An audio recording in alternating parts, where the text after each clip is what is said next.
Hello, म James Tamang परमेश्वरको वचनको साथमा तपाईँको गाडी उपस्थित भएको छु। यो वचनले म तपाईँलाई उत्साह दिन चाहन्छु। परमेश्वरले पहिलो मानव आदमलाई बनाउनु भएपछि आदमलाई यसरी आशिष दिनुभयो, फल्दै फुल्दै वृद्धि हुँदै पृथ्वीमा भरिँदै र त्यसलाई आफ्नो वशमा पार्दै जाऊ। समुद्रका माछाहरू, आकाशका पन्छीहरू र पृथ्वीका सबै जीवित प्राणीहरूमाथि अधिकार गर।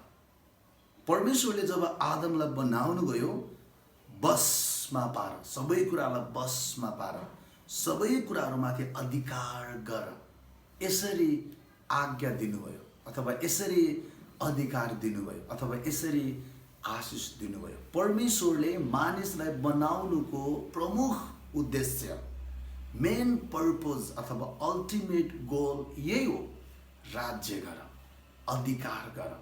आदमले पाप गरेको कारणले गर्दाखेरि यो अधिकार गुमायो, तर ख्रीष्ट येशू यो संसारमा आउनु भएर फेरि यो अधिकार उहाँले रेस्टोर गरिदिनु भएको छ। अहिले यो अधिकार परमेश्वरले मण्डलीलाई दिनुभएको छ। आज पनि मानिस जातिको लागि परमेश्वरको इच्छा, परमेश्वरको चाहना यही हो कि मानिसले यो पृथ्वीमा राज्य गरोस्, अधिकार गरोस्। तपाईँ यो पृथ्वीमा हुनुको उद्देश्य यही हो कि परमेश्वर चाहनुहुन्छ तपाईँले राज्य गरेको, परमेश्वर चाहनुहुन्छ तपाईँले अधिकार गरेको। जुन कुरा आदमलाई भन्नुभयो परमेश्वरले सृष्टिको सुरुवातमा, त्यही कुरा आज ख्रीष्ट येशूद्वारा उहाँले तपाईँलाई भन्दै हुनुहुन्छ। जुन अभिषेक परमेश्वरले तपाईँलाई दिनुभएको छ, जुन आशिष परमेश्वरले तपाईँलाई दिनुभएको छ, जुन दान वरदान परमेश्वरले तपाईँलाई दिनुभएको छ, त्यो कुरालाई प्रयोग गरेर तपाईँ जीवनमा माथि उठ्नुहोस् र तपाईँले आफ्नो जीवनमा अधिकार गर्नुहोस्, राज्य गर्नुहोस्।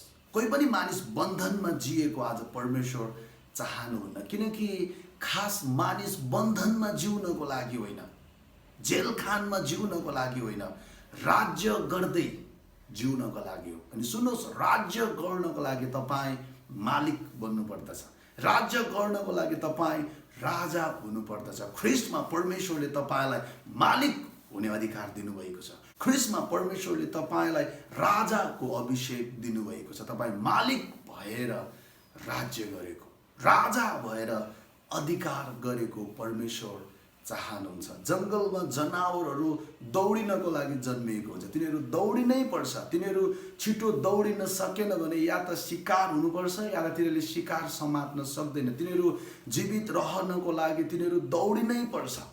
जस्तै जेब्रा, मृग, यिनीहरू छिटो दौडिन सकेन भने कसैको शिकार हुनुपर्छ। त्यसरी नै हाइना, चितुवा, सिंह, बाघ, यिनीहरू छिटो दौडिन सकेन भने यिनीहरूले शिकार समात्न सक्दैन। यिनीहरू जीवित तब रहन्छ जब यिनीहरू मजाले दौडिन सक्छ। त्यसरी नै चराहरू, चिलहरू चाहिँ उड्नको लागि बनिएको हुन्छ। त्यसरी नै तपाईँ र म चाहिँ राज्य गर्नको लागि बनिएका हौँ। हामीमा परमेश्वरको स्वभाव छ, त्यो स्वभाव राज्य गर्ने स्वभाव हो। मैले अघि नै भने आदमलाई परमेश्वरले बनाउनु भएपछि बसमा पार अथवा राज्य गर, अधिकार गर भन्ने हुकुम दिनुभयो। खास मानिसलाई बनाउनुको मेन पर्पज र अल्टिमेट गोल यही हो। अनि म तपाईँलाई बताउन चाहन्छु, ख्रीष्ट येशूद्वारा भएर आदमले गुमाएको थियो अधिकार, ख्रीष्ट येशूद्वारा भएर परमेश्वरले फेरि पुनर्स्थापित गरिदिनु भएको छ। आज तपाईँ र म यो संसारमा हुनुको कारण हामीले यहाँनिर परमेश्वरको राज्यलाई फिर्ता ल्याउनु छ। परमेश्वरको इच्छा जस्तो स्वर्गमा छ त्यस्तै यस पृथ्वीमा पुरा गर्नु छ। धेरै विश्वासीहरू स्वर्ग जाने उद्देश्य राखेर जिउँछ, तर वास्तवमा म तपाईँलाई बताउन चाहन्छु, हो, हामी एक दिन परमेश्वरसँग अनन्तसम्म उहाँको घरमा हामी रहन्छौँ। तर जतिन्जेल हामी यो संसारमा रहन्छौँ, यो पृथ्वीमा रहन्छौँ, स्वर्गको झलक हामीले यहाँनिर ल्याउनु छ, स्वर्गलाई हामीले यहाँनिर स्थापित गर्नु छ। म तपाईँलाई फेरि बताउन चाहन्छु, तपाईँ मालिक हुनको लागि हो, तपाईँ राजा हुनको लागि हो, तपाईँ आशिषित भएर जिउनको लागि हो, तपाईँ समृद्धिमा, प्रशस्ततामा जिउनको लागि हो, तपाईँ विजेता भन्दा अझ बढ्ता भएर जिउनको लागि हो। परमेश्वरको वचनले तपाईँ विजेताहरूभन्दा अझ बढ्ता हुनुहुन्छ भनेर भन्दछ। परमेश्वरको वचनले तपाईँ आशीषित हुनुहुन्छ भनेर भन्दछ।